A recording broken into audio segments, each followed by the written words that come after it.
तो ये कुछ साउंड है जो हम लोग आपको बाइक का दिखा रहे हैं।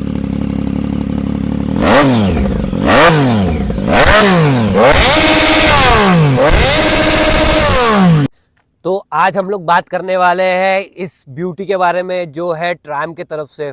बहुत ही प्यारी गाड़ी है। मतलब जो हमारे ओनर है उनसे पूछेंगे गाड़ी की क्या डिटेल्स है और क्या मेंटेनेंस कॉस्ट है वगैरह।